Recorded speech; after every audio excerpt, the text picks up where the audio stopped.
R. Kelly, oh gosh, R. Kelly, he broke my heart with all of those allegations against him. But yes, R. Kelly with that one. And yes, don't we love Wednesday? Here and I'm here. This is Nana Abba Anamwa. I'm happy to be here with all of you, and I believe this evening again we'll be having some very scintillating conversations. And before we get into that conversation, just to remind you that Dove believes that deodorants shouldn't just protect. How many times have you heard me say this? And I'm not going to stop because deodorants must care for your underarms too. And the only deodorant that truly cares for your underarms is Dove. After all, a lot of the best things in life lead us to throwing our arms in the air, which is why Dove deodorant is created with a quarter moisturizing cream to care for your underarm skin. Guess what that does? It leaves your skin soft and smooth. So you need to take care of your underarm too. Just so you stop it from sweating, you also want to keep it smooth and lovely. So go ahead, lift your arms in confidence, lift them up like you just don't care because you've got Dove. Dove deodorant cares for your underarm like never before. Dove really, really cares. Also, so many Wednesday nights, I've told you this, and I believe by now you are working with it religiously, setting up a routine of brushing properly with a fluoride toothpaste day and night works wonders in boosting your oral health. For this great routine to stick, brushing every day with your family does the trick. That is why your favorite oral care brand, which happens to be my favorite too, Pepsodent, has launched the Brush With Me campaign to remind parents of their joyful responsibility in taking care of the oral health of their families by brushing together and better. Take action today because good oral hygiene starts with you.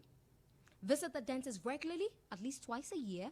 Brush properly day and night and invite your family to brush with you. That's right, brushing is better together and twice a day is the way to go. So invite your family to brush with you. Star Chart on Star 103.5 FM is an association with Dove and Pepsodent. Now, let's go straight into the discussion about my guest tonight. My guest tonight is an academic with the character of a maverick and the intelligence of your quintessential professor. His name has become synonymous with challenging the status quo and saying the obvious that many dare not whisper. Cutting his teeth in political science and youth development, he has carved a niche for himself across the political divide with the ability to make presidents listen to reason while having reservations about his approach to get the message across. The minority has been the latest to get a dress down from him, going as far as saying that the opposition bloc in parliament can no longer be taken seriously. He has not shied from controversy and has also been in the headlines for a controversial matter which had the whole nation talking. So what does the academic make of the state of Ghana today? Is there hope for a better, credible governance system? Does he firmly believe that the many political theories and academic solutions advanced from his department and our universities relate to the realities of our times? Is there an overflow of dishonest intellectuals in the country, partly the reason for his standout personality? Is it time to overhaul the 29-year-old Fourth Republican democracy, following the ping-pong power swing of the NDC-NPP diatribe with the problems constantly recycled? The man whose unpredictable analysis is akin to the thumb of the voter from the central region where he hails from, an associate professor of political science at the University of Ghana and head of the Youth Bridge Research Institute, Professor Ransford Edward Van Gyampo, is my guest on the award-winning personality show Star Chat tonight. You're welcome, Professor Gyampo. How are you feeling? I'm fine. You said all these things about me. I didn't know. You didn't know? Well, sometimes I didn't know you knew me. Yeah, like well, that. Well, but I've known you for a while. Well, Even though we don't speak every day, yeah, I've been one.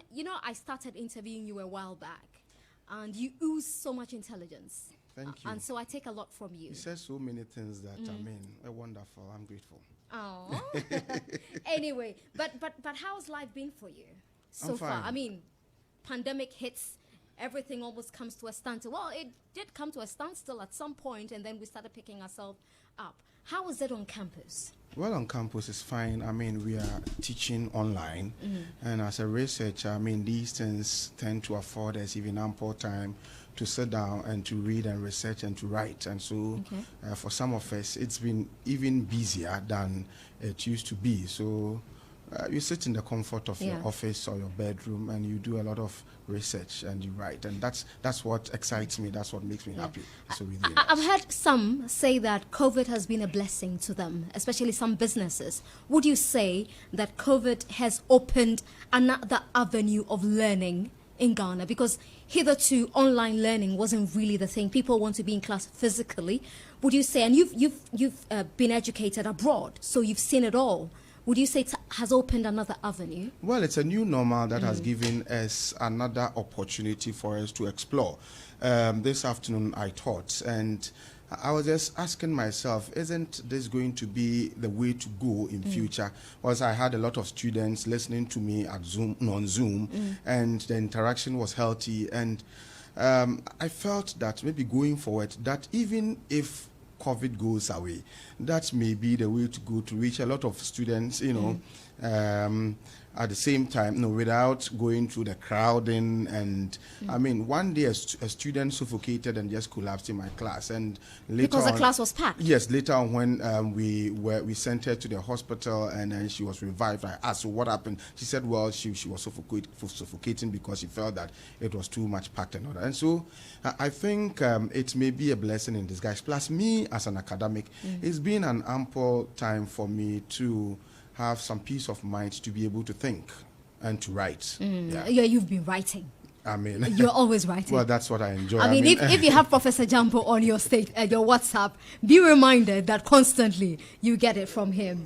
Anyway, and so I'm still going to stay with the pandemic. I mean, you are noted for speaking on political issues, but the pandemic has had an impact on all aspects of our lives. For instance, in the 2020 elections, it sort of changed the way we even campaign.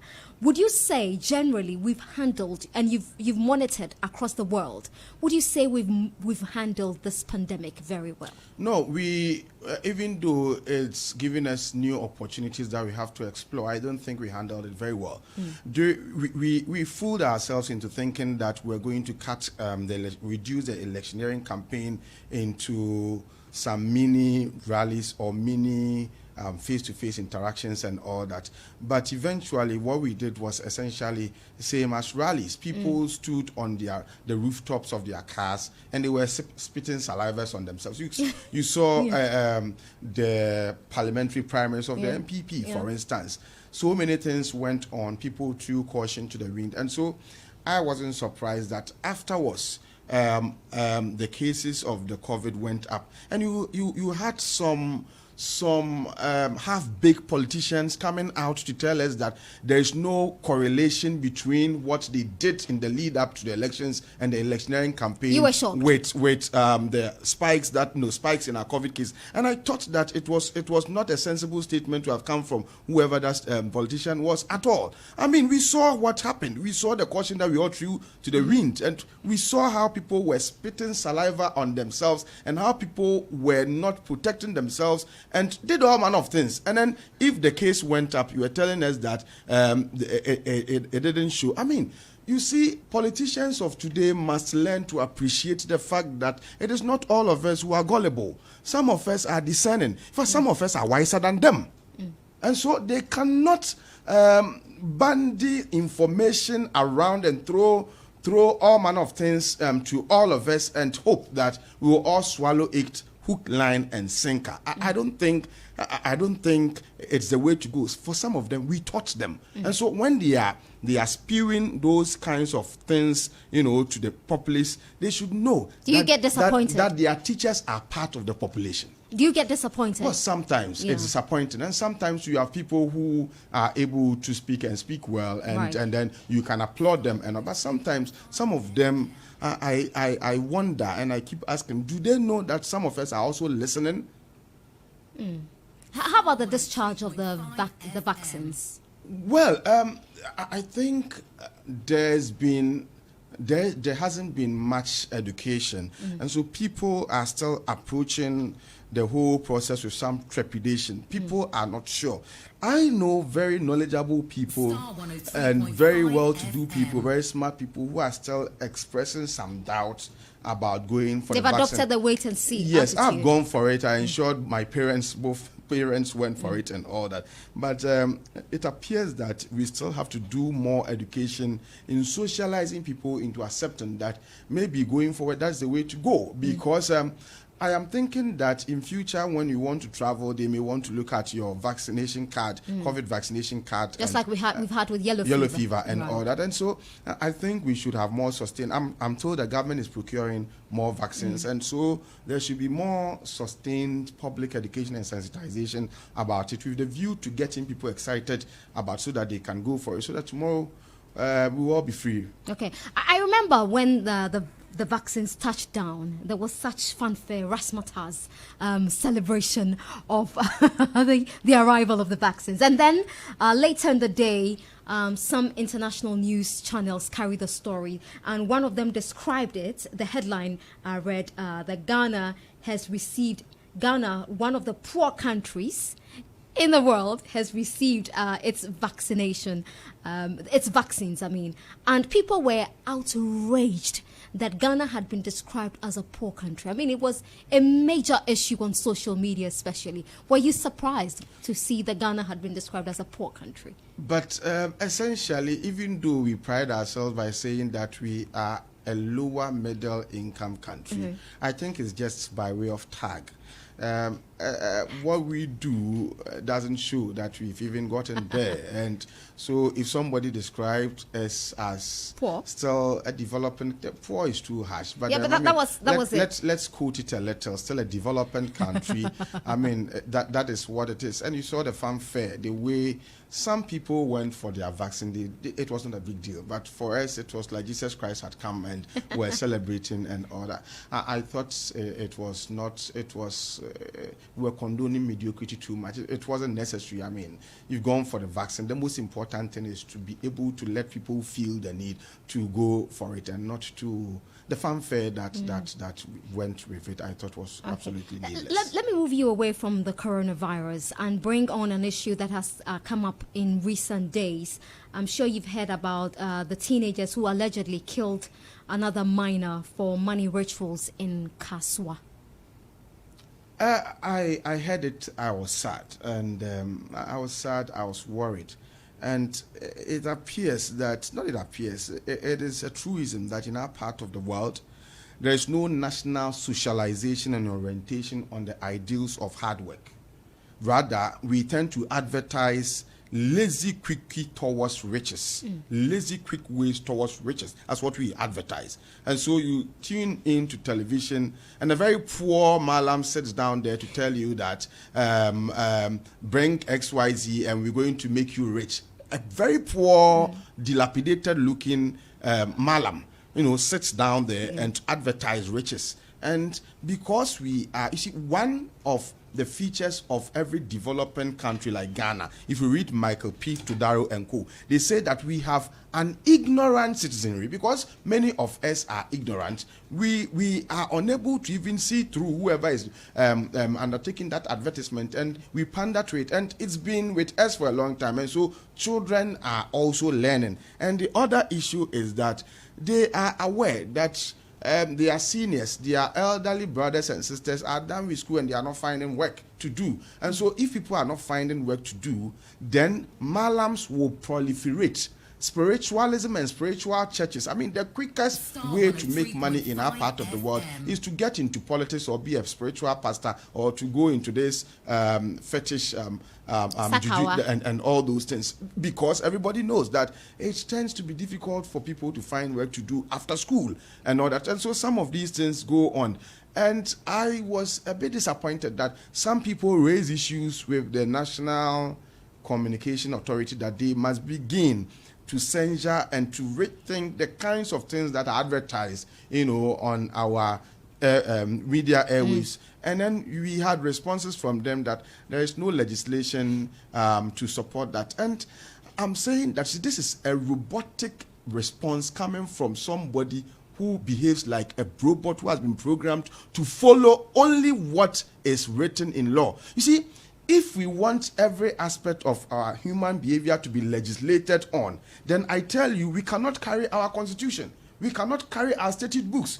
If you look at Ghana's laws, Ghana's constitution, our constitution is bigger than America. If you go to Britain, they operate what we call an unwritten constitution. Essentially, they have what they call customs and conventions that may not necessarily be codified as one single law, but these customs and conventions tend to regulate, they are powerful in shaping aspects, of every aspect of their lives. So we cannot legislate to cover every aspect of human behavior, but you expect proactive leaders to say that this one, there is no law about it, but we can evolve a convention to deal with it. So it is so defeatist, and it smacks of a certain robotic incompetence for somebody to come and tell us that because there is no law, let us sit down and put our hands into our damarifa, as the accounts will say, and then watch some of these things happen. We do not have to legislate to cover every aspect of our social or human behavior. We can evolve conventions. There are wise people in the country. Reverend Professor Matty said, where are the wise people? There are wise people in this country who can say that we cannot always go to Parliament and say every aspect of our human behavior we should have laws. But we can sit down and say that this one is not good for us. And so we can have some elite consensus about it and say, no, it shouldn't happen. Right. You mentioned in your earlier submission, you talked about students coming out of the university especially and struggling to find work. And we know how many students annually the universities are churning out. And you look at graduate unemployment and it keeps going up per the data that is available. As a lecturer who is constantly teaching a packed class, how does that make you feel? Well, it doesn't make me feel good. I mean, but unfortunately, I'm not the one providing jobs. Who is expected to provide jobs for them? I mean, it doesn't make me feel good. Sometimes you write letters of reference and recommendations for people to go study abroad, and you have a pack of them because everybody wants to do further education just because you don't have readily available job. That's a question I wanted to ask you, because now you realize that they come out first degree, there's no job, and then immediately they want to do their masters. They want to do the masters, and so some of them get into the masters not because they want to do it, but simply because, well, I've been waiting, I can't find job, and so let me hurriedly do my masters. But there's also no guarantee. I have so many master students who are done, and even today, I was discussing with somebody who is now saying, well, I can't find jobs, so let me go on with my PhD. I said, well, but we need to build our human capital and all. But we must begin to open up. We cannot look up to the government and the state alone for employment opportunities. The government must do its part, but we must also create the enabling environment for the private sector to thrive, to be able to also offer employment. And this one, we have known it. We've been saying it from when I was in secondary school, Form 2, Form 3, Form 4, Form 5, O-level, A-level, economics without TS. We used to say, we used to be taught this, that you must open up the space so that the private sector can be able also to absorb. We've known it, but you see, we've churned out a breed of politicians who know how to explain the problems. Okay, they can convincingly explain the problems, but when they are given the nod to govern and all that, all of a sudden, then they are found wanting. The very problems that they spoke about that catapulted them into power, they get overwhelmed with those problems. Okay. And it's been with us. All right. And just to go back to the issue of the teenagers who killed this minor, some have said that it just speaks to the moral breakdown, societal and family setup breakdown in Ghana. Would you agree? Well, to some extent, I would agree with them. The father himself is not working. The parents, the mother isn't working, or they are separated, and nobody's taking care of the child. Sometimes happens like that, and so nobody is there to school the child and to socialize the child into acceptable moral and social standards towards which one have to conform to.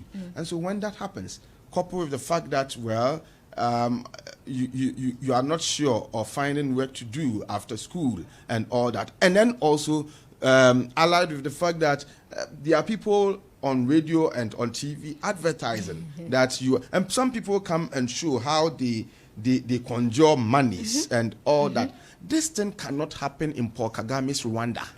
Absolutely not. But we joke too much in this country. We fund so many things, and we sit down, we sit aloof as if we've not traveled before. Our leaders have traveled before, and they know what happens in other countries. But unfortunately, when we come to Ghana, I don't know whether we tend to be overwhelmed by the numerous problems, or I don't know. But we know that this wouldn't happen in other countries, and yet we sit down, you tune in onto your to your TV, and you see some of these things being done brazenly, as if we don't have people who know the right thing that ought to be done.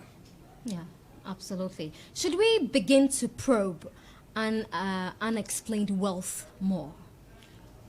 Well, it's been something that has been touted and articulated as one way of fighting corruption. Very, very long time ago, people talk about asset declaration regime, the need for it to be overhauled. We are told that if people get into public office, they can just fold a piece of paper and put it in an envelope and then submit it or hand it in as having declared their asset, and nobody is mandated, is allowed to open that envelope unless there is a court issue and all that.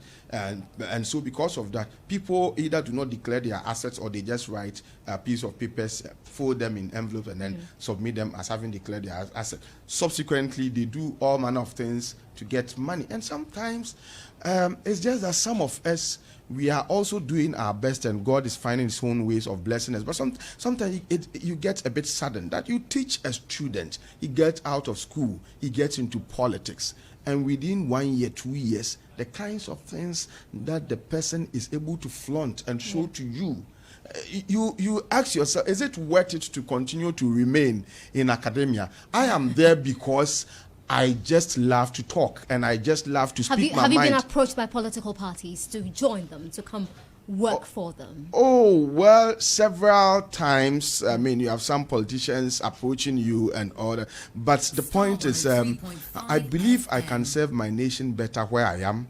And also, I think that I'm too young. Let me work hard and find money for myself, so that in future, when I want to get in there, nobody will tell me that I got into politics and make money. I should have money myself before getting into politics. Before you go in there to serve. Yes. Right. How old are you? You said you're young. Why do you want to know my age? Because you said you're too young. I am young. Yeah. I am 44 years. You're very young. I mean, and you're a professor. Well, it's by the grace of God. Right. So you can be I know you're very religious, because in the morning when I wake up, the first place I want to go, three of you, Mrs. Charlotte Osei, and another friend of mine, the three of you constantly, religious messages, Bible quotations. Yeah, but that's the way to go. Everything we do on earth doesn't matter. I come there because that's where I draw my inspiration for the day from. Good. I'm telling you, it's not something I would have told you ordinarily. Good. You to read the Bible yourself and constitute your own messages. Yeah, I want to summarize. I want to summarize. Stop being a second-hand Christian. Relying on people's I'm a hypocritical messages. Christian, trust me. So that's why I come to. And it just tells me one thing, that you are prayerful, religious, spiritual. You believe in God. 44 years, you are a professor. I'm not a professor. I'm an associate professor. An associate professor. Yes, I mean, I have to make it clear. I mean, if you call me professor, if I become full professor, what will you call me? You are a lecturer, a senior lecturer, associate professor before full professor. Right. I haven't got into professorship yet. Okay, yes, I'm the associate professor. So you're an associate professor. Yes, please. Right, and you had your first degree in Ghana. Yes. And then you traveled. Yes. Okay, then you got your master's. Yes. And then you got your PhD. Yes. And at what age did you get your PhD? I think I was 34. Goodness, that was a very young age. By the grace of God. Yes. So, I mean, you talk about the grace of God. By the grace of God, can I acquire a degree, a master's, and a PhD in 4 months? It is an absurdity that anybody would want to throw out there. And again, I keep saying that some of these people, they say these things because they know that a lot of you people are ignorant. You don't know. Maybe it's not a PhD that I did some.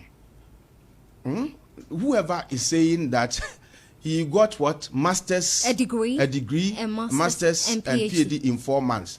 Tell him that me Ransford Gyampo, I'm saying he's spewing an absurdity. That is not possible. Even with the grace of God. No, you see, the grace of God does not fund illogicality. When I was in level 200, my professor, when I was studying Introduction to Religious Studies, my professor, the late Reverend Professor J.N. Kudaji, he told us that God cannot, and he put cannot in inverted commas, God cannot do things that are logically impossible unless he wants to do a miracle. The PhD business, the Doctor of Philosophy enterprise, it has no room for miraculous features or miraculous feats. It is you struggling and going through the canons of empirical research methodologies and learning and reading and researching and doing all manner of things, before you get there. So it is not a child's play. I've seen, that is not, everybody is holding every pastor who cannot even speak English has a PhD, is Reverend Dr. So and so. Pastors who cannot even string one set. I don't know whether you have PhDs in trees or you use vernacular to conduct, research and write, PhD outcomes or whatever, PhD research outcome. But the point is, people who cannot even string simple sentences together. They say we are Reverend Dr. So and so, and you don't know. And some people are also. How about the honorary? Some people are also recipients of honorary degree, and those honorary awards are, strictly speaking, not supposed to be used. Absolutely. Okay, people don't know. People pride themselves as I'm Dr. So and so. I'm Dr. So and so. You see, we cannot. You don't cheapen things like that.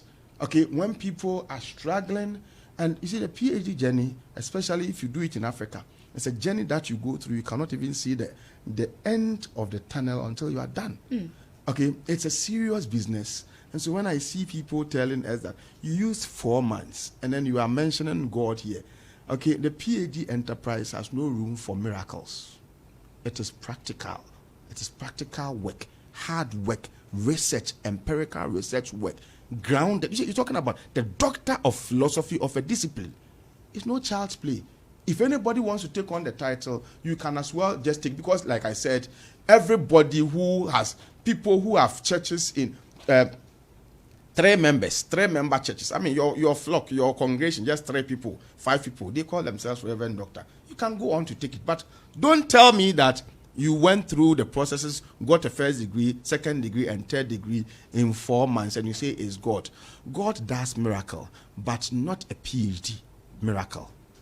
Well, but He's God. Well, if He decides I'm saying that God, you see, God cannot, in inverted commas, God cannot do things that are logically impossible.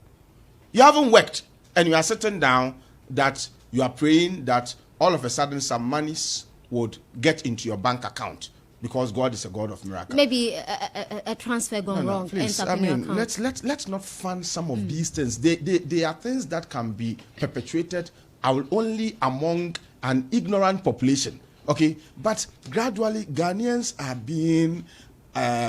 getting some enlightenment and all that, and so let us not spew that much of ignorance. Okay, but what is it with Africans and titles? Have you wondered why? Well, I don't know, but okay, before you answer, because this issue that we are talking about, and the title was Dean, Professor, Doctor. You are an academia. Is it possible?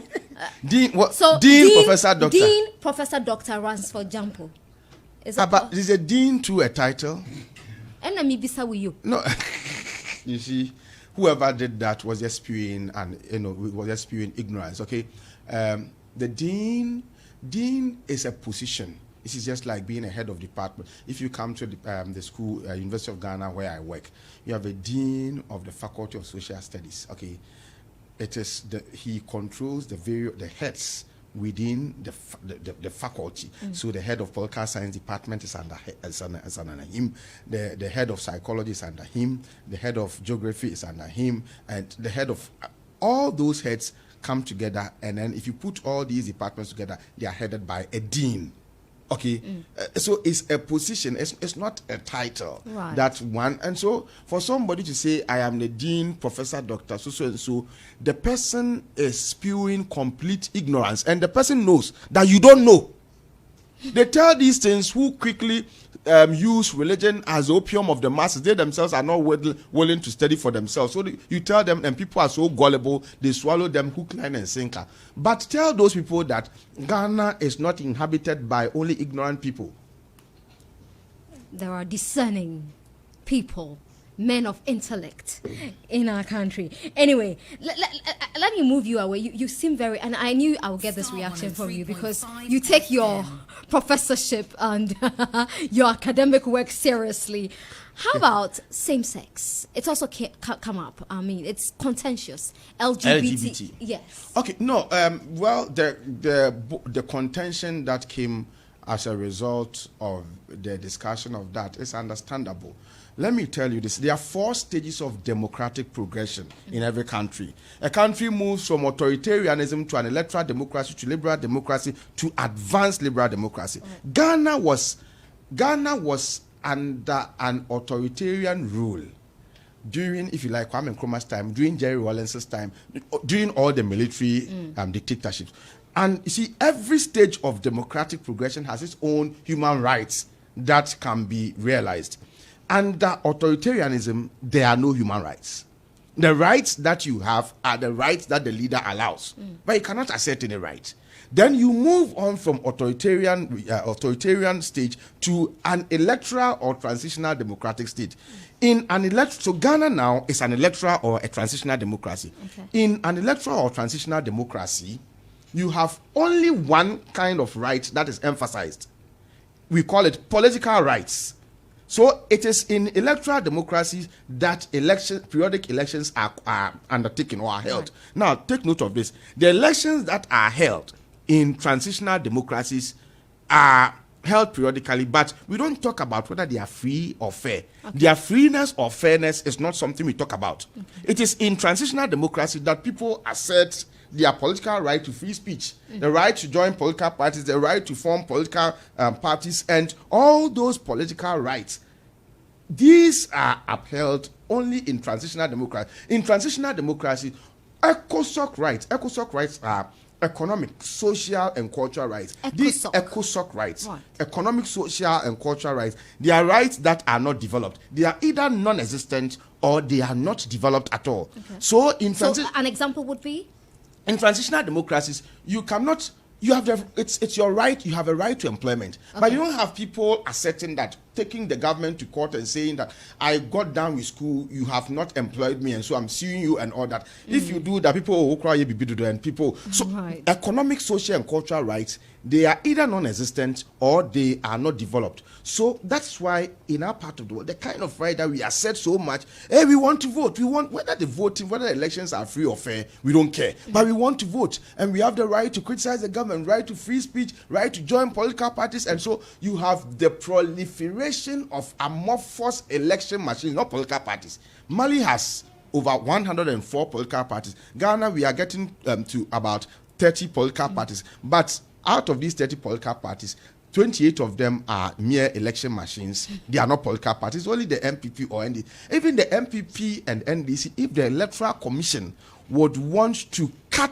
we would want to focus on holistically on its role, then even the NDC and MPP will struggle to be called political party. Why? There are so many rules that the Electoral Commission has reduced itself to an organization that is only interested in compiling voters register and conducting elections. But they have other regulatory roles that they are supposed to be performing. And they've been deficient and incompetent in performing those roles since the days of Kojo Afarijan. They are supposed to be regulating political parties to ensure that those existing are worth their salt. They have their branches in certain areas, of the country. They render their accounts. They do what is expected. They have so many. Political parties are supposed to function as number one. You see, the conduct of election or presenting candidates to contest election is just about 2% of the functions of political parties. They are supposed to perform functions as agents of interest aggregation, agents of interest articulation, agents of political socialization, agents for the recruitment and training of future political leaders, and they are also supposed to be presenting candidates for election. They are supposed to be performing the function as credible opposition with the view to keeping government on their toes. Even in other advanced countries, you have political parties tasked with the role of undertaking research. When there's national crisis, they undertake research with the view to making their findings available to the government, saying that we also undertook research on COVID-19, and this we feel that these are all functions of political parties that the regulator, being the Electoral Commission, is supposed to ensure that they are done. But our Electoral Commission is only interested in compiling new voters register, whether we like it or not, and then holding elections, and they have abandoned their regulatory function. And that all speaks to the fact that we are just a transitional democracy, and the only human right that is so much known and pervasive within the stage of democratic progression which we find ourselves is political rights. So, like I said, it is within economic, social, and cultural rights that you can find LGBT. You move on after we have practiced democracy in our current state, after we've practiced electoral democracy for about, if you like, 50 to 100 more years, we will naturally move towards another stage of democratic progression we call liberal democracy. Now, in liberal democracy, number one, political rights are fully developed. Here, elections that are held are, number one, seamless. Okay. Number one, elections are seamless. So currently our elections are not seamless. No, our elections are not seamless. You see, when I was in the U.S. Was the last election? No. When I was in the U.S. schooling, that was when 2008. That was when Barack Obama was contesting. So I went to tell my professor, Per Robbins, you said we are having elections here, and he said yes, but I'm not seeing people fighting. I'm not seeing people doing all manner of things. And I said, well, elections are seamless here. In our part of the world, anytime there's going to be elections, people are storing water. People are storing palm oil. People are storing gari, and people get into the bush. Yes, GNO, the peace industry. The peace. Because we fear democratic relapse. So our elections are not similar. But in liberal democratic countries, elections, you hold elections, and it's not a big deal. That's number one. And it's not just election. The elections are also free, fair, peaceful, and transparent. And then, still in liberal democracies, all other rights, economic, social, and cultural rights, are fully developed. When you practice liberal democracy for the next about 100 more years, you go to advanced liberal democracy. Okay, everything in advanced liberal democracy is perfected, but the distinguishing feature or the line of demarcation or what distinguishes an advanced liberal democracy from a liberal democracy is that in advanced liberal democracy, human beings there sometimes claim ownership and access to certain human rights way beyond human reason and human imagination of the people who live in other democratic phases. Right. So that it is there that you can say that you have the right to all freedoms. It is there that a lady can lie down and say that an animal should sleep with her. It is there that a man can say that I want to be sleeping with an animal.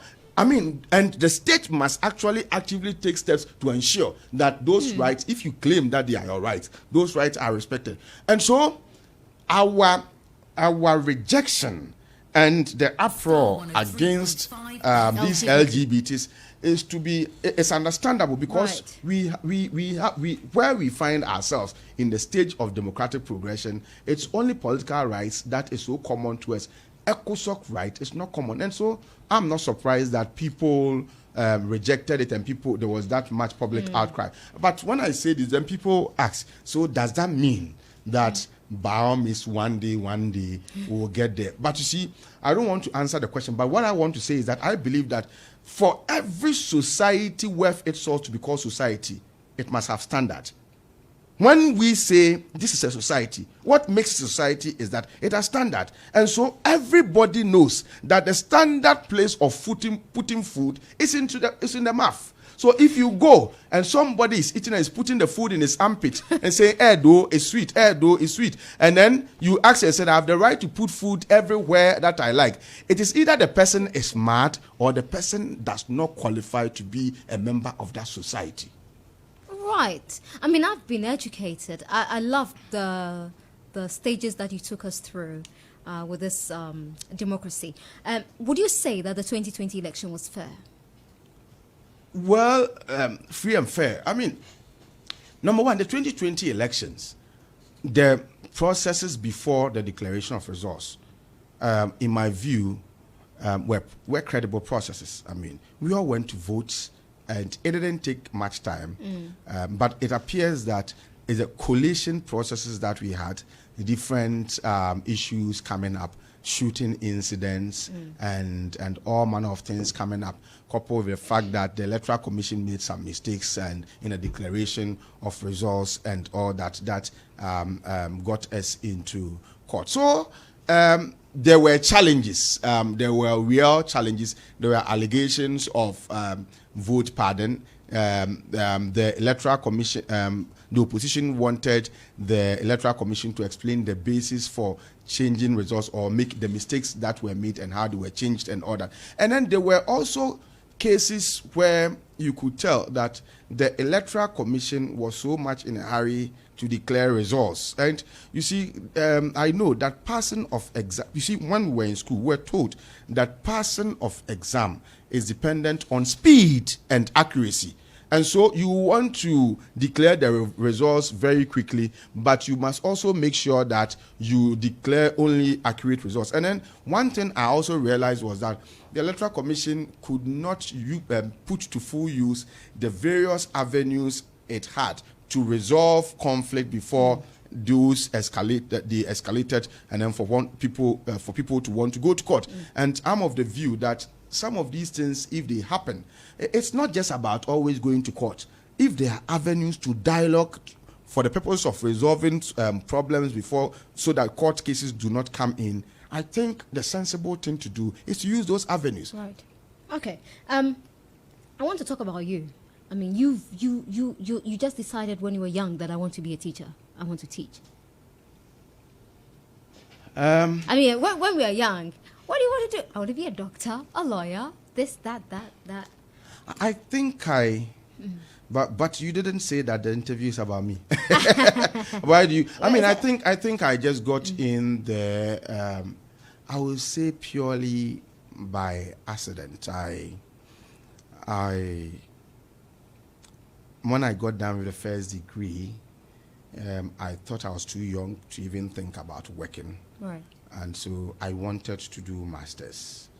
And doing masters, I know I didn't have anybody to pay the fees for me. So there was this man, Mr. Jonas Nikwe, that I went to talk to. I'm sure somebody's children will tell him. He's an old man now.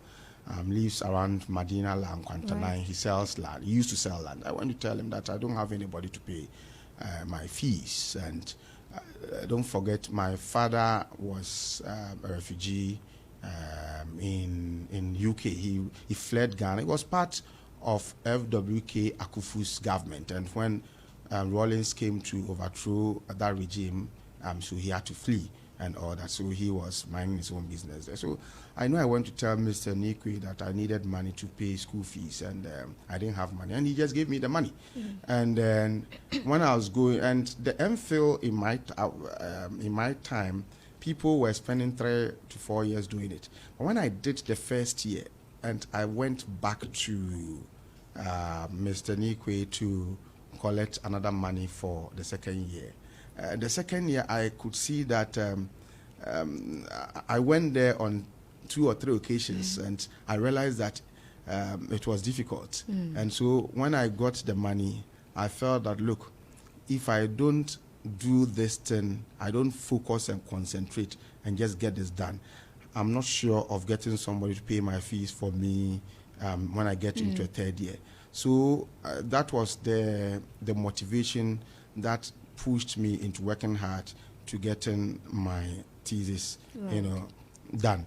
And so when I was done, I think within the record time of the 2 years, I think the university decided to give me the opportunity to be a lecturer. And in our time, you could become a lecturer after MPhil, but then you'll be given some time to do the PhD. And so that's how come. So I became a lecturer with just an MPhil, and then I was given the opportunity to teach and then to also be doing the PhD. So that's how come. So maybe it was poverty that got me into that. I trust you to bring in humor. I trust you to do that. But you enjoy teaching. Yes, I didn't know I would enjoy it, but I think you see, you know, a lot of your students are listening, and someone says, "Ask Professor Gyampo why he likes to resit." Why I like to do what? Resit. Well, it is you get some joy knowing that you've been able to research into something, right, and you've even published that information in a journal outside, and you are speaking these issues to students. And you go to the lecture hall so much prepared, the things you are talking about, you know what you are talking. You know, some of the students are very smart. Some would read ahead of the class, and they will come to the lecture hall. Were you that kind of student? Oh, when I was a very tiny boy, so me, when I was a student, I was just always minding my business and all that. Yeah. So some will come, and if you are not well read, they can even come and dribble you. And the fact that you're a lecturer does not mean you know it all. I mean, I've read a student's essay. I stopped and started clapping because I thought that it contained a lot of well-researched information that I didn't even know. I don't know it all. So we keep reading. In fact, the higher you go in academia, the more you know nothing. Really? Yeah. Because to be able to write, you must, if you see somebody who is an academic and he's touting that he knows it all, it means the person actually doesn't know what it means to be an academic. Because to be able to write, you should have read other people's work. Okay, look at the loopholes in other people's work with a view to filling those loopholes. So as I read your work and as I read his work, I get to, hey, but there's this man who has also read. Then there's this guy who has also written. There's this guy who has. So the more you want to go there, the more you know that other people have done things that you don't know. So the more you climb, the more you know that you don't know anything. That's why I call myself Ransford Gyampo and not Professor Ransford Gyampo. It's you who call me Professor Ransford Gyampo. Because I know people who are well read and who are well schooled, who are well researched, and even them. See me. So you're not one of those who kick a fuss if I called you Ransford Gyampo. Please call me Ransford Gyampo. I don't mind. Yeah. That's strange. Call me Gyampo. Oh yeah. No, I don't mind because people taught me, and those who taught me, they are there.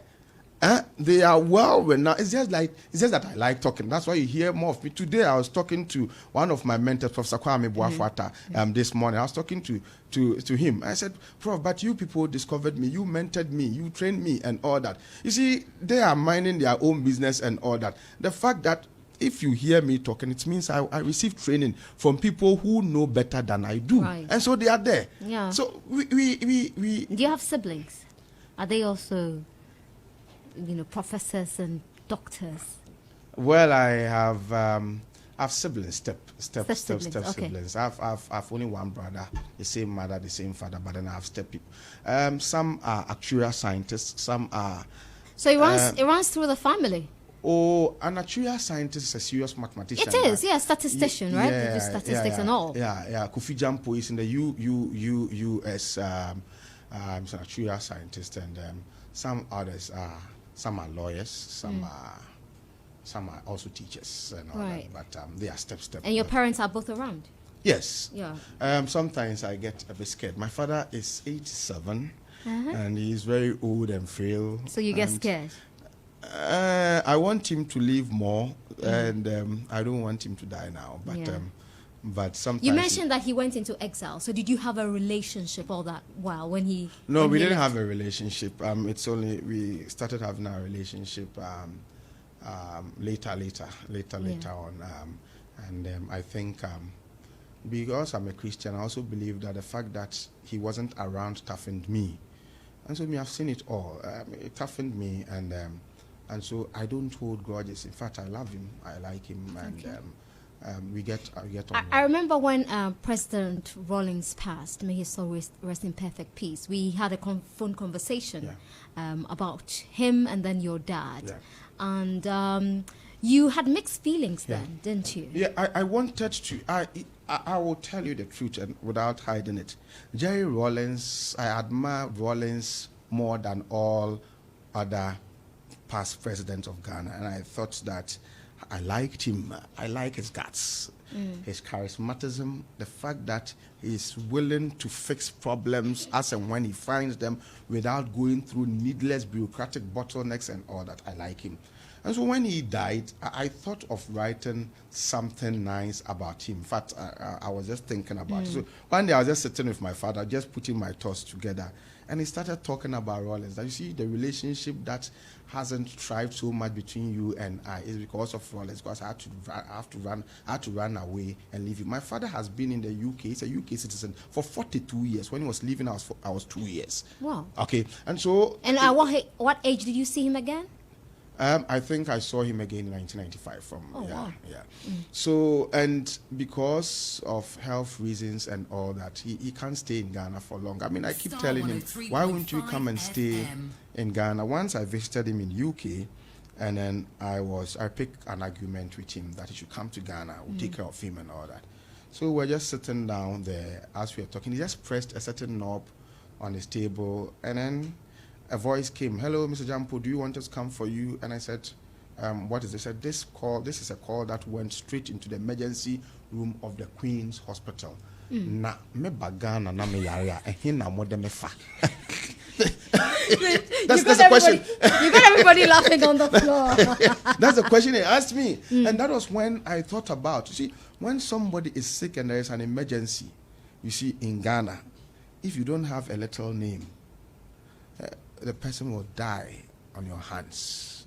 I tell you, that is when it's not about money.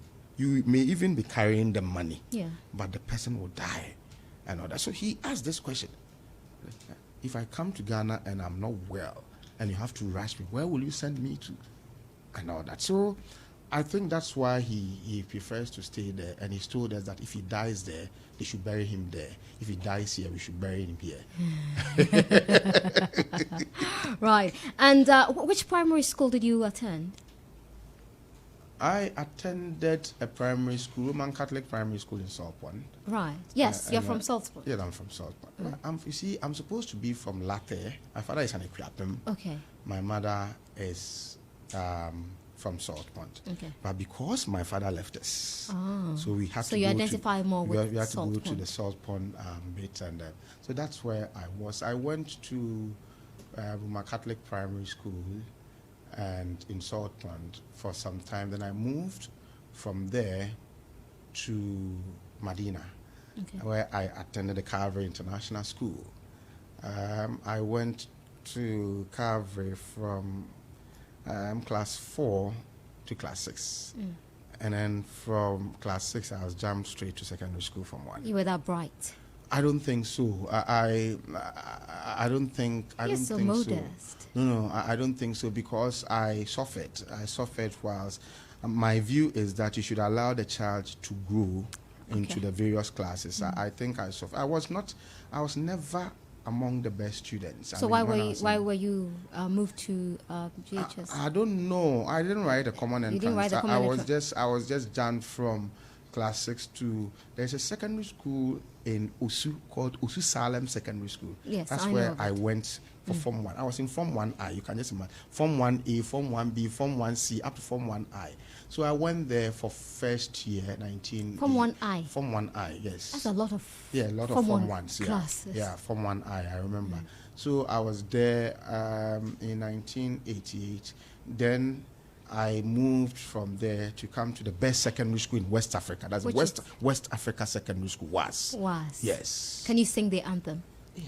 Oh, somebody told me you may ask me a question I may not be able to answer. I said, but who are you? You cannot ask me a question that I can. But it's been long, I've forgotten. Wazarians, Well, please forgive I me. just asked you a question you couldn't answer.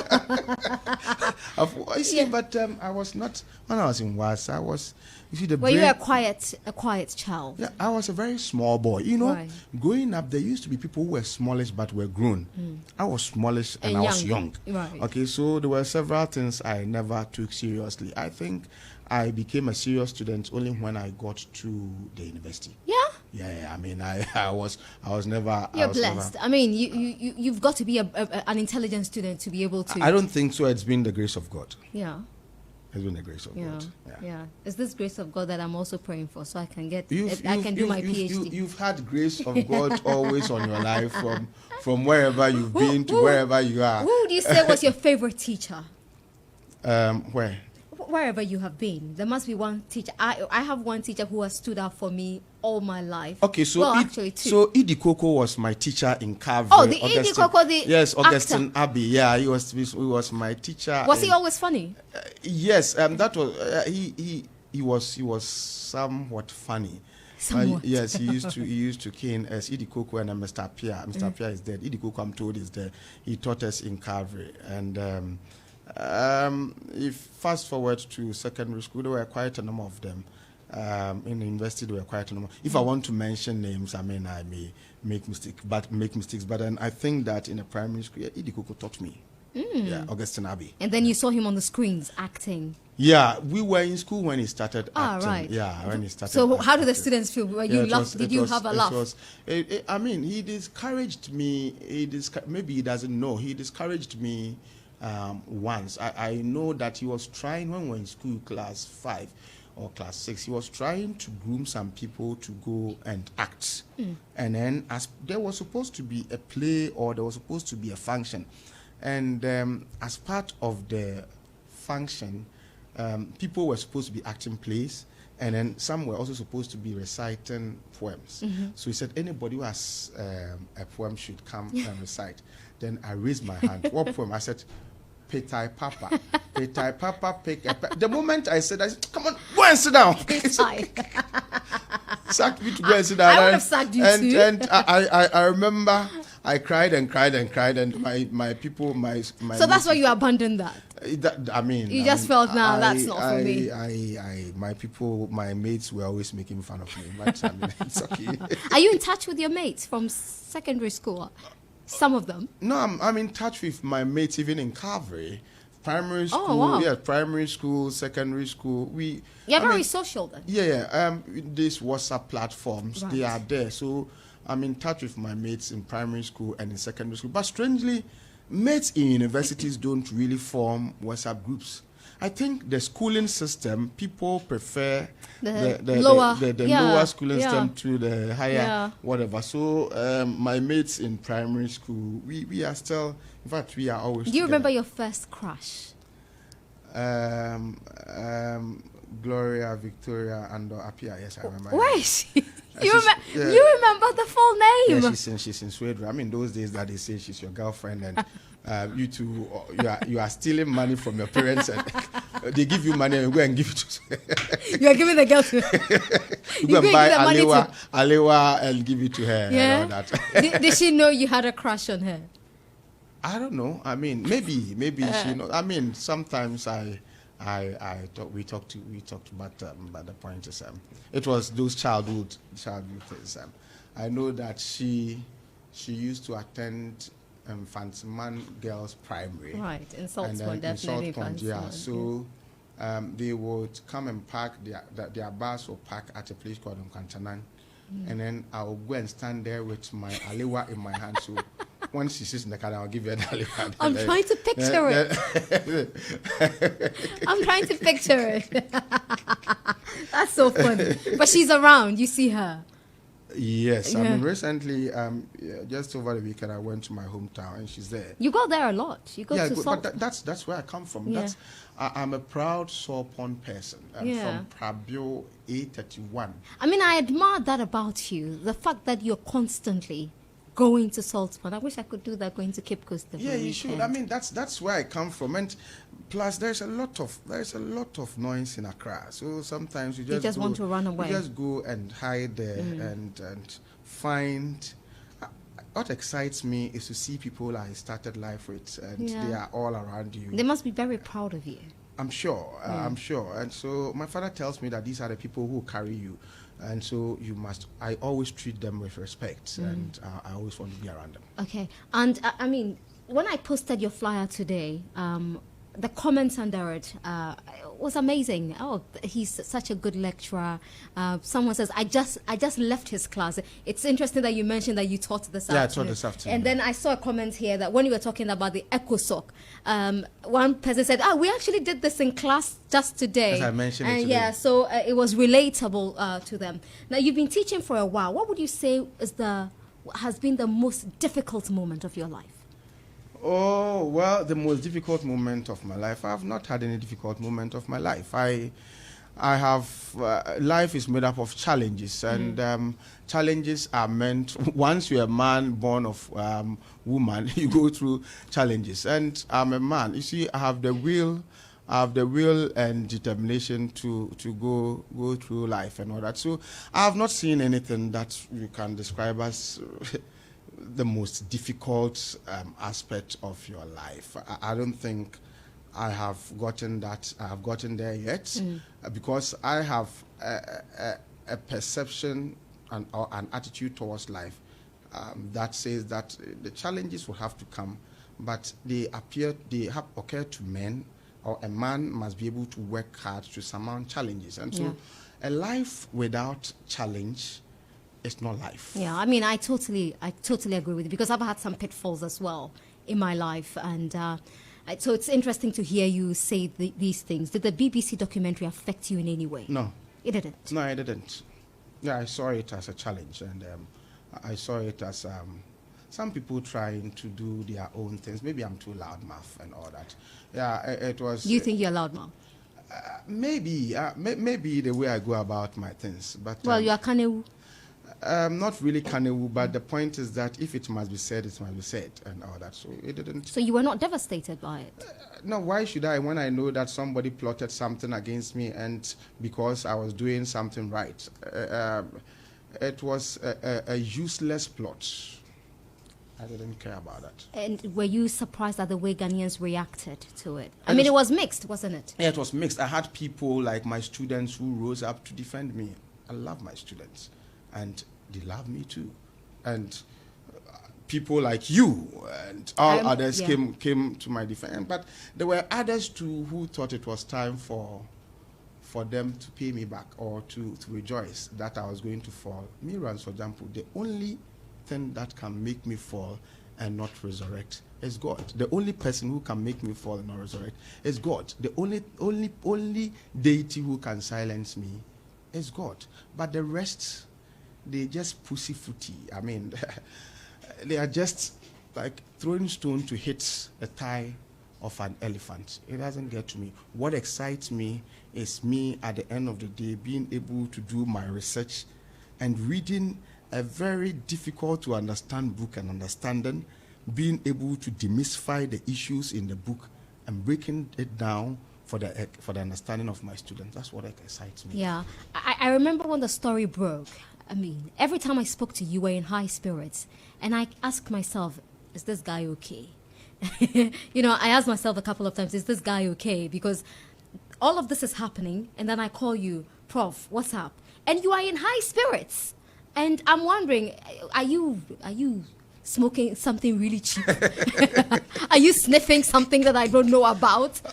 You know, but how did your family feel? Because your name, your pictures, your videos were all over the place. Well, my family knew I wasn't going to do that. They were down, but I was there to support them. I was rather the one who supported them, and once they saw that I was not bothered, I mean, they were. Were you surprised at the way the University of Ghana reacted when the story broke? No, but they were supposed to do that. They were supposed to invest. I mean, why not? If something, and if you look at what they tried to do, they say Ransford, for example, is powerful and influential and whatever. I work with an institution that has laws, And if something like that has happened, what were you expecting them to do? They were supposed to react. They were supposed to investigate. They were supposed to look into the matter. If they did, I mean, if they had not done that, I would have criticized them, because it's an institution. You would have? Yes, it's an institution of laws and due processes. And so you have to allow them to do what they are supposed to do. And I respected that. I'm proud of them. Did you lose any friends over this? Oh, I haven't lost any friend because of this, but it's just that I saw some people and I realized that, oh, these people... Their comments? Not their comments directly that I heard, but what some other people came to tell me that this person said this. Right. But you see, no wise person must work with hearsay. Okay, so when I heard other people's comments, I was like, oh... is that how they are? But later on, I felt that, see, if you are bold, you should come and tell me what you feel about me directly. Otherwise, I mean, I don't operate with hearsay. It's cowardice if you want to tell me anything. So I've always been saying my mind, and I expect everybody to say his own mind. Has it taught you any lesson? Oh yeah, a lot of lessons. I mean, one key lesson is to be able to draw very closer to God, because you don't understand why somebody will sit down and plot. This was maybe at another time I'll tell you how the plot was about and the real reason for the plot. It was just for... Why can't you tell me now? It was, I mean, I'm not... You didn't... you must learn to stick to the predetermined program outline that your producers give to us. Okay, this was not part of it. And so, well, it didn't get through to me. It was a plot, but by the grace of God, the key lesson is that, yeah, I saw myself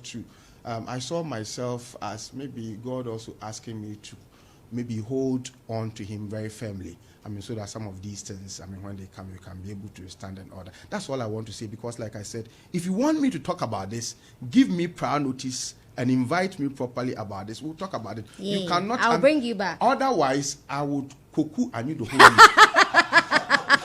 You know, Professor Gyampo was one of the first people who called me. Who called me after that interview? You know, he was the first. You were actually the first person who. Yeah, you did well. I thought you did well. You were the first when person the guy to got up, I was scared. But why were you scared? Yeah, no. I was scared about how you were going to react and tame him. Yeah. But I thought that I'm not too big to say sorry. You did that so professionally in a manner that did not put you down. Yeah. I'm not here to praise you. Go on with your interview. You know the thing about Professor Gyampo, right? He will never ever pick up a phone and say "Nana, but aze." He will never do that. You know, sometimes I wonder when you will say something nice to me. But you're not a nice person. Why should I tell you something that is nice? Anyway, I'm going to talk to Professor Gyampo in a bit about politics. We've had a conversation about the political system, but I want to pick his thoughts on a few things that have happened as well. As you heard him, he doesn't want to go to a terrain that my producer, you Kwame Dansui Champa, I'll deal with you later. Anyway, but just to remind you, Professor Gyampo, I have this for you from Dove. You will like it. You can give it to Mrs. Gyampo if you don't want it, but you will love it. Can I take it? Can I just open it? Yes, you can. Right, yes. And as he opens it, Gyampo, this is for you. Oh, that's your wife? Yes. And your daughter is Abba? Abba Ejima. Mm-hmm. This is why you like the Abbas. Oh, you are Abba, so what? I mean, change your name. So Dove believes that deodorants shouldn't just protect, they should care for your underarms too. After all, a lot of the best things in life lead us throwing our arms in the air, which is why Dove deodorant is created with our quarter moisturizing cream to care for your underarm skin, leaving it soft and smooth. So go ahead, lift your arms in confidence, lift them like you just don't care, because you know that Dove deodorant cares for your underarm like never before. Dove cares, and I dare tell you that Dove truly cares. Setting up a routine of brushing properly with a fluoride toothpaste day and night works wonders, and I'm recommending Pepsodent for you. That's the oral brand that I use, as the oral brand a lot of homes use as well. They've launched the Brush With Me campaign to remind parents of their joyful responsibility in taking care of the oral health of their families by brushing better together. So take action today. Get your family to brush with you And I'm telling you for a fact, if you do this, you can smile anywhere. Because you know what? You've got pearly white teeth and your oral health is perfect as well. Professor Gyampo, so we've talked about a lot about you, even though you don't want to go to certain areas, and I totally respect that. Why did you appear upset over the approval of some of the ministers by the minority after their voting? Take note of this. It's not that I don't want to go into certain areas. Oh, I understand. Yeah, all that I'm saying is that if you want me to talk about that, tell me. No problem. So you see, the idea of journalists, little journalists like you, me, yes, trying to ambush. I'm not ambushing you. Ambush people like me. I'm not ambushing you. How people to become journalists, so you cannot. I'm not. How am I ambushing you? No, so just stick to what you said you want to. I'm not ambushing you. No, I am comfortable. I've granted interview on this. I know. Yes, I've said a lot of. I mean, there are a lot of things that you can get me one-on-one again. I'll say everything, no problem, including the reason why those people plotted and those who have come to the house to beg. I'll tell you all of them. You're kidding. Yes, I'm telling you. You never told me this. I didn't tell you this. No, you didn't. You're not a good friend. Bring your question. You never told me this. Yeah, you hid this from me. No. Ask Chen Hene of MX whatever. He came to interview. I gave him all the. No, I mean. You hid it from me. Yeah, I hid it from you. Who are you? Why didn't you? I'm your friend. All right, you bring your question. Let's Why were you not happy that some of the ministers had been approved? Oh, it's not a matter. Please let me seize the opportunity to properly explain. It's not a matter of me not being happy that some of the ministers have been approved. Since 1992, Parliament of Ghana has been deficient in performing its role as a countervailing authority to the powers of the executive. Okay. What I mean by countervailing authority is simply the fact that, you see, to be able to have good governance, to ensure that power does not corrupt, and absolute power does not corrupt absolutely, there must always be a body to check and to counter the exercise of power, particularly executive power.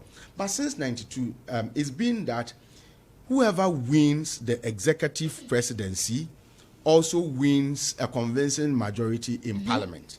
And you know how it weakens Parliament. No. You see, the minority is always there. As for them, they can always have their say. Majority will have their way. So you can talk. At the end of the day, it comes to voting. And your vote will not matter. So the majority is there. If the minority is there, then when it comes to the majority, the three reasons why what they do weakens Parliament. Number one, if you are a member of government, you are a member of Parliament, and you are also a minister, it becomes difficult for you to go and criticize government policies on the floor of Parliament. You are part of government, so you can't go and criticize. Right. Number two, it's not all members of Parliament who have benefited from ministerial But why appointment. can't they freely criticize the government? You are part of them. It's only PC Appeal for you who could do that. And when he did that, you see, he never benefited from any ministerial appointment. Okay, so the idea is you are part of us.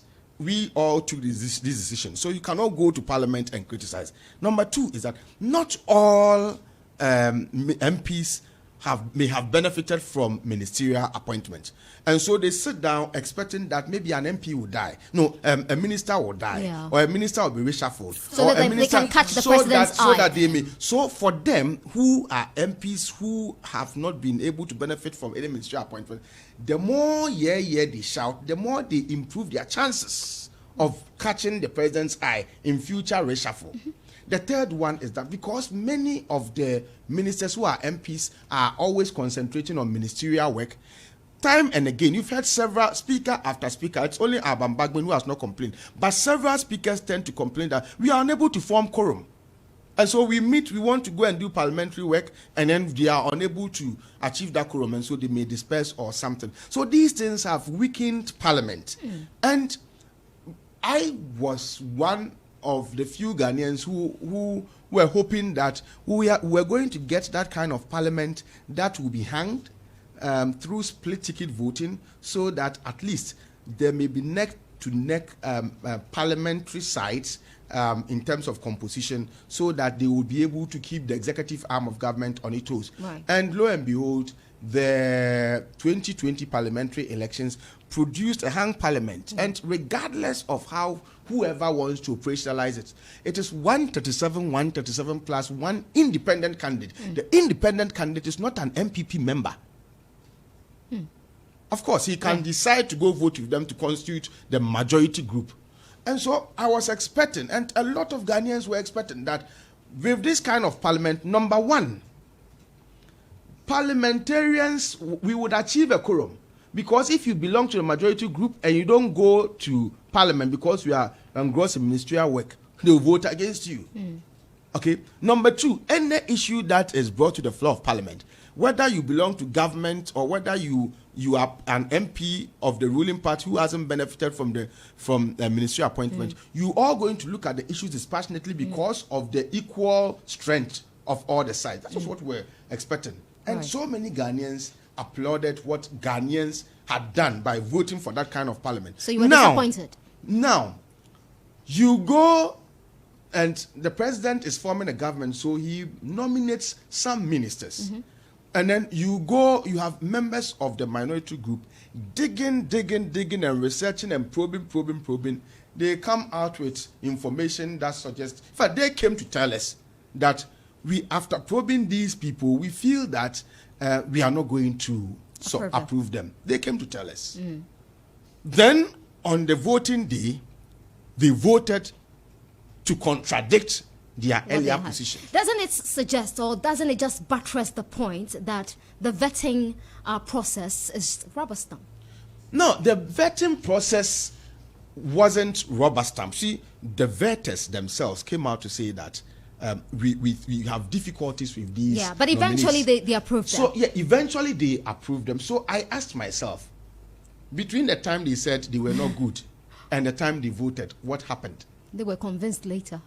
By how? I mean, so why didn't they explain it to us? You see, listen, we don't have evidence. But if these things go on, you tend to lend credence to an earlier allegation made by PC Appeal for it during the Vodafone sale deal that we were bribed into voting a certain way. I don't have any evidence to say that these people were bribed. But if you remember, even in 2017, there was a whole committee set up to investigate allegations of bribery. Thank you. And so if you do this, what you ingrain in the psyche of Ghanaians is that maybe something untoward happened at the last minute that compromised you. And if that happens, then it is going to be like my position is that if we don't take care, then this particular parliament is going to be worse than the previous one. The previous ones, the NDC in majority, MPP majority knows that well. I mean, we are in the majority, so I mean, they'll get the numbers anyway. But this one, if all of it, look, I have heard somebody in parliament arguing against something, but when it came to voting, I said, nevertheless, because it's my party, I'll support. It doesn't make sense. It doesn't make the parliament play its role. I said, look at Ken Oforiatta. I have no problem with Ken Oforiatta. If you have spoken to him one-on-one before, you know that the man has his foot on the pedal. And regardless of how rough you may be, if you meet him, he will tame you. Yeah, he has grace. You understand? Yeah. And when he was not well and he traveled, I went to social media and said, never again should we use people's ill health to mock them like we did to Professor Mills. Right. And that this is a man who believes in integrity. He says he doesn't take pay salary. He drives his own car. I said all these things. And I had some opposition members coming at me. That why are you saying that? He's a very greedy person. He has supervised the collapse of all banks just because of his own data bank. And look at the Ejapa deal. The Ejapa deal is so stinky. It is this. And because of that, we'll teach him a lesson. We are waiting for him to come back to Ghana. And doing vetting, we'll make sure that he doesn't go through. You say all these things and hypnotize all of us into thinking that this is what we're going to do. And then when they said there is unanimous or consensus approval, you are a disappointment to the quest to ensure that Parliament play its role as a countervailing authority to the powers of the executive. And that is why I am calling for a total overhaul of the leadership of the minority in Parliament. What they have done, they are perpetuating what we call politics of consensus that disregard the sacrifices that their people made in getting them there. They've forgotten that some people even died in producing this kind of Parliament that we have. And so the full soldiers are not happy. I'm not saying that government business must be halted. I'm not saying that everything that comes to Parliament must be an impediment to government business. But I'm saying that you can't tell us that this is what we want to do. This is wrong, and so we are not going to support. Ransford Gyampo, he's an associate professor of political science at the University of Ghana. And we've just been talking about the vetting committee in Parliament and his thoughts on what the minority should be doing. He's calling for an overhaul of the leadership of Parliament. You think the current leadership of the minority group, mm-hmm. I think they have compromised themselves and the kinds of things that, I mean, is this the same minority leadership that snatched the speakership position from the MPP that had won the presidential election? Didn't you watch how vibrant they were and how they went about it? It's the same leadership. They will come and tell us that we don't like this, and then they will go and give overwhelming support to what they say. So now, what has happened? What is going to happen to a Japa deal? The Japa deal that they said it's so stinky, it is not good. The man in charge, you have by consensus approved. So are you now going to tell us that it is now good or it is still bad? And tomorrow, when they mount the platform to criticize this government, should we take them serious? I don't think they are serious. I don't think we should take them serious. When they criticize the government, we should listen, but we should know that they do not have conviction, they do not have principles. They'll criticize the government, but when it comes to what matters most, as today voting, they will go and vote in a manner that contradicts their criticisms. They are not serious. What did you make of Samuel Okudzeto-Ablakwa's action? He demonstrated conviction and principle. Let me tell you, Okudzeto-Ablakwa, I taught him political science, first degree. He was doing masters at GAFSI, Ghana Armed Forces Command and whatever. I was teaching there. I taught him. And so I have a certain relationship with him. And for some of the information, I had to call him. Samuel, what's going on? And he told me, long before they even did, we have decided that this and this and this, they are not good. And so we are not going to support that. Then the next time I heard, he has, or his side has gone to support what he said they were not going. So I saw him as a very cheap person. And until he came out openly to say that, look, I cannot stand by this, or I cannot continue to be, to be associated with it, and so I'm resigning. I said, you are a man of principle, and I think the decision that he took resonates with his party full soldiers. The party full soldiers are the real people who matter. They are the real owners. Did you see Sammy Jemfi's write-up? I'm coming. They are the real owners of the party. And you see, a party that is interested in the next election cannot begin to be behaving this way. What they are doing, in my view, I think the minority leadership is mortgaging the electoral fortunes, the future electoral fortunes of their party. And the real owners of the party, i.e. the full soldiers, must act now. So you feel if they don't do anything about the current leadership, then the party's heading to... Well, tomorrow they would come out to come and criticize, and then when it comes to voting, they will vote to support. Okay? But you see, politics, you see, if you do that, you see, you affect governance negatively. You see, it is part of governance to have a credible opposition that will keep the existing government on its toes. Not because you want to be malicious or you want to stampede or you want to frustrate the government, but you want to be sure that the current government is kept on its toes so that it does what is right for the betterment of our lot. But if you have an opposition that is suffering from a certain disconnect between its leadership in parliament and its full soldiers, you create needless schism. And so they are not together. And so instead of coming together to mount a credible opposition to keep the regime on its toes, they would spend time trying to deal with factions and doing all those things. It's a way, you see, it could also be a master politician's way of bringing that kind of distraction in opposition so that you left them off the hook. It could also be. In politics in our part of the world, everything is possible. Have you been impressed so far with the speaker's work? Yeah, Bagman. Yes. I think some people are accusing him of machoism, and my response to them is that, you see, we have tolerated and celebrated weaknesses and mediocrity for a long time. And so when you get somebody doing the right thing, then you begin to fight the person who is doing the right thing. Bagman he's never been a walkover. In his days as minority leader, everybody knew that he was not a work. It wasn't a walkover. And so, if in the wisdom of parliamentarians they voted for him, then they should expect an assertive person. Over the years, we've always had a Speaker of Parliament who has always been a party person, or who has always been in bed with the ruling party. For the first time in the history of Ghana's Fourth Republic, you've had a Speaker of Parliament who is not from the ruling party, and he has openly said that he's going to be Ghana's Speaker. He's not going to be a Speaker for NDC or MPP. He's going to do his work, and I believe so far so good. Yeah. He's been able to assert himself. He's asking Osechi Mensah Bonsu to tell his position and his number. And what I think because that, he's number 3. Yes, I think that he's not a walkover, and he should be allowed to do his work. Okay, and their neighbors, the NPP, have had some jostling within. Power jostling, posters coming up, some claiming, I don't know anything about this poster, but we've seen it in the past. It happens all the time when we know we're going to go to the elections, the polls again. But what do you make of the leadership jostling in that party? You see, the MPP, if they don't know, I'm telling them, you see, I think there is a mantra, a cliche that is now being banded around, that they want to break that 8-year tenure cycle or tradition. They want to break it. If they want to break it, see whether they will be able to break it or not is contingent on who they select to replace Nana Akufo-Addo. There is only one person in the MPP now who, in my view, when he emerges, he will be able to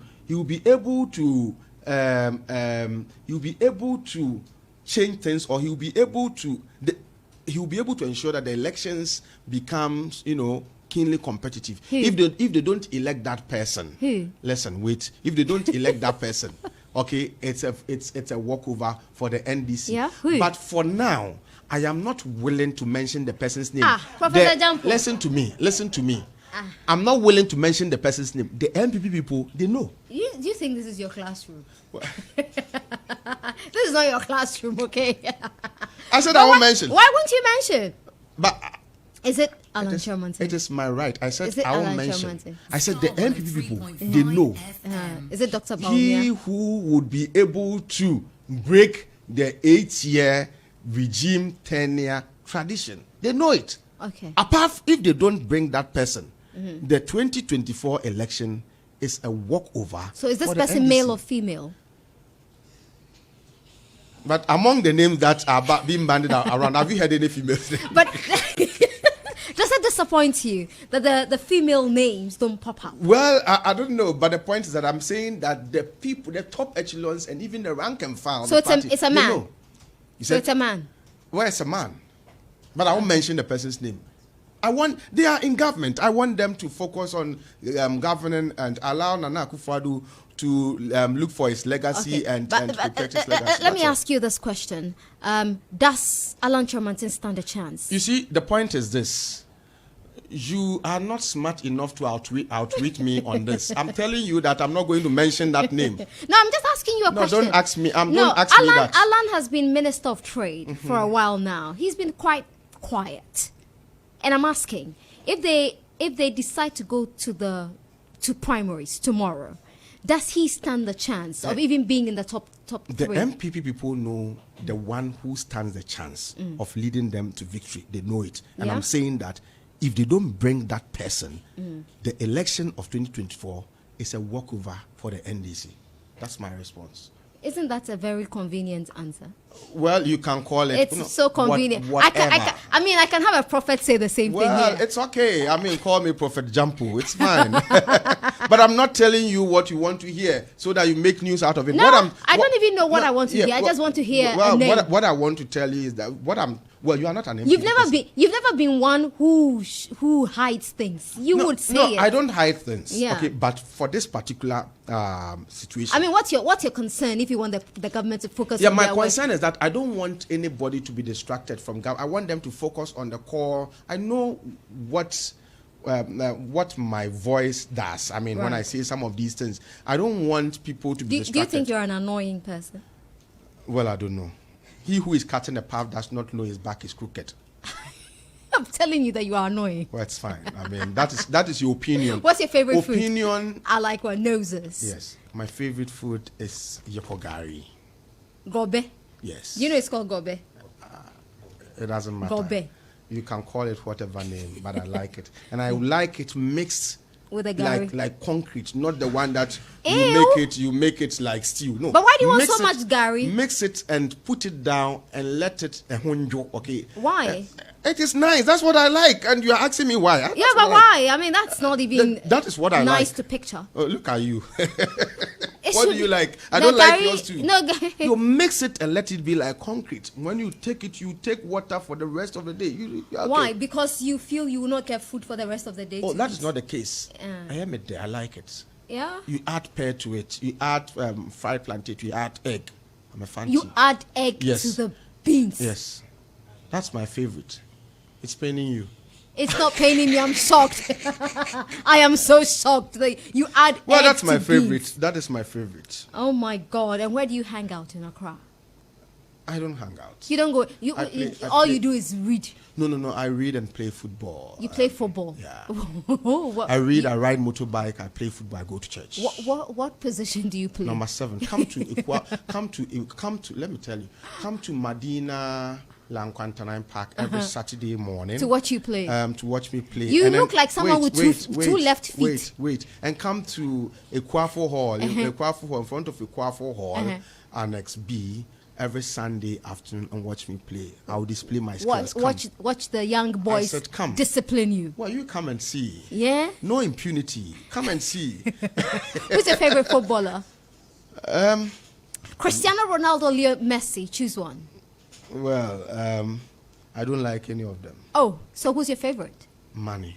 Money. Liverpool. You're a Liverpool fan. No. Even, Okay, but you like Sadio Mane. Yeah. You know, when you said money, I was thinking, oh, you prefer money, you prefer Benjamin's cash. Okay, so Sadio Mane is your Yeah, favorite. yeah, Why? Why Sadio Mane? I just like him. That's all.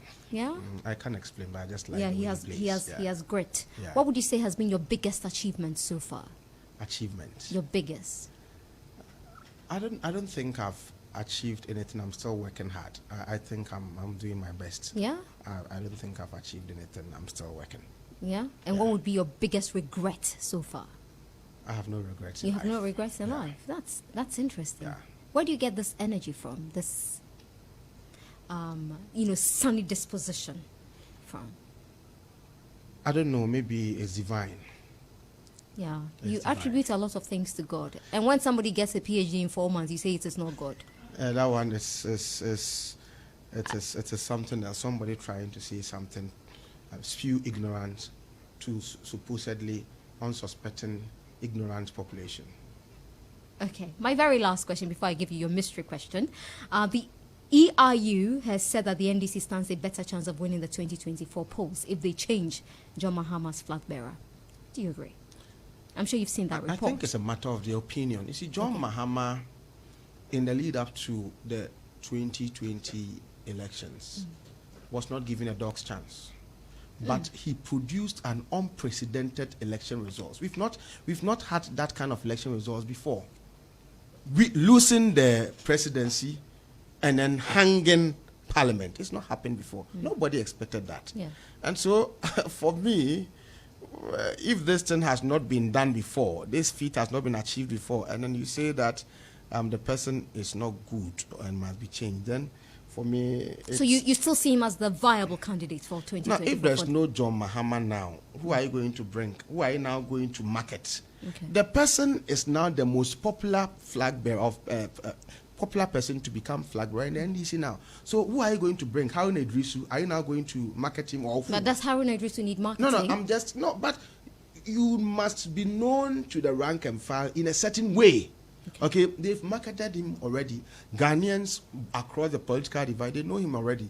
I'm not saying it means that they are going to win or they are going to lose, but I'm saying that it does not make sense for me to say that somebody who has been marketed all this while and somebody who produced a certain historic election results all of a sudden should be jettisoned and then you bring in another person.